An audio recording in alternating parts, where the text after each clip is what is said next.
Well, it was only going to be a matter of time. Hello, everyone. The peace versus territory remarks are already starting. I mean, we've seen them before from the likes of Orban, and now they're coming from a former aide to Donald Trump. The thing I would like to point out to people who say that is not even the political, economic, ethnic implications of that kind of approach. But I want to point out that most of these remarks come from Republicans. And from what we know about Republicans, those are the same people who, if you filch their lawnmower or fail to return their air blower on time or sneak their shovel out of their shed, will come out and go after you with a gun.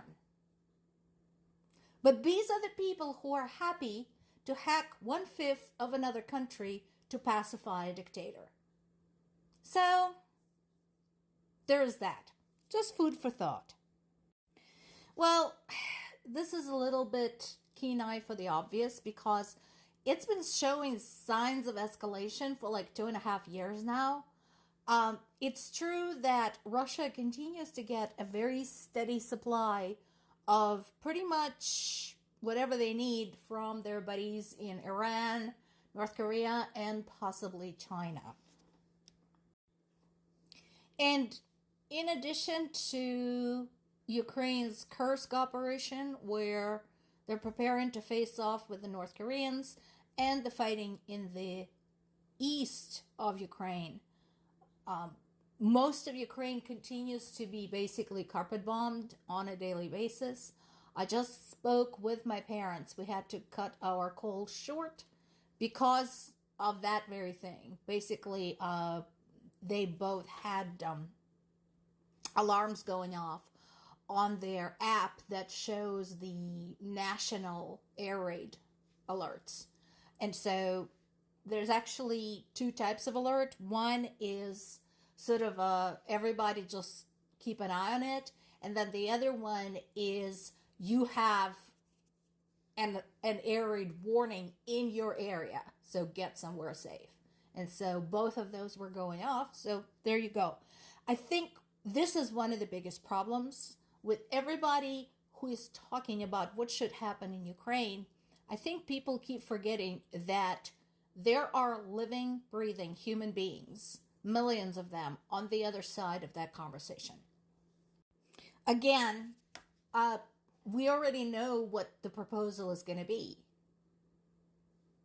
Although some of Putin's aides are saying that while he is willing to listen, he may not go for it. So the chatter is that Putin is feeling so good about the war right now because his troops are making some progress in the east, that despite tremendous losses among the Russian troops and despite the impacts to the Russian economy from all of those times when Ukrainians hit Russia's oil depots, military facilities, military airfields, he doesn't want to stop. He feels like he's in the saddle. He wants to keep going, which doesn't surprise me.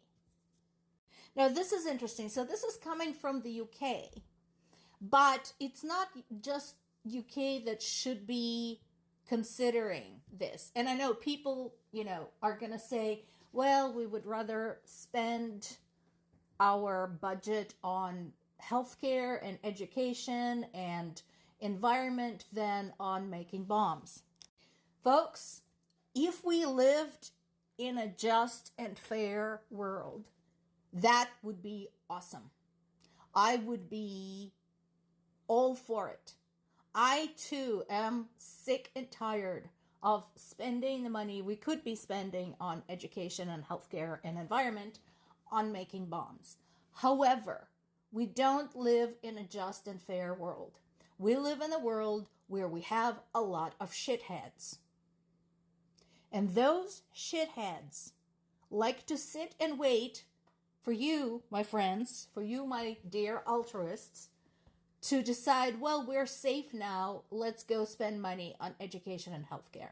And the moment you reduce your defense budget, they're going to go and do some kind of shitheaded thing and start another war and kill more people.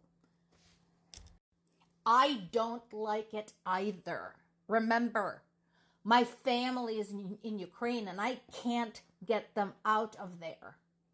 I don't like the idea of some asshole waging a completely pointless war just because he's an asshole. I don't like the idea of my friends who live in Europe having to sacrifice their benefits and their welfare and the healthcare and education of their children for the sake of protecting their countries against that asshole. But unfortunately, that is the truth. That is the kind of world we live in. There's actually some science behind this. You can go and look up various acts of aggression by what was referred to in the past the axis of evil. And you will notice an interesting coincidence. Every time the US specifically, but also other major global players, reduced their defense budget, we had major terrorist attacks, we had escalation of existing conflicts, we had new conflicts. That's all you need to know. Maybe someday, centuries from now, we will get rid of all the assholes and we can allow ourselves a luxury of not needing a defense budget. Until then, listen to what the UK folks are saying. They have a point.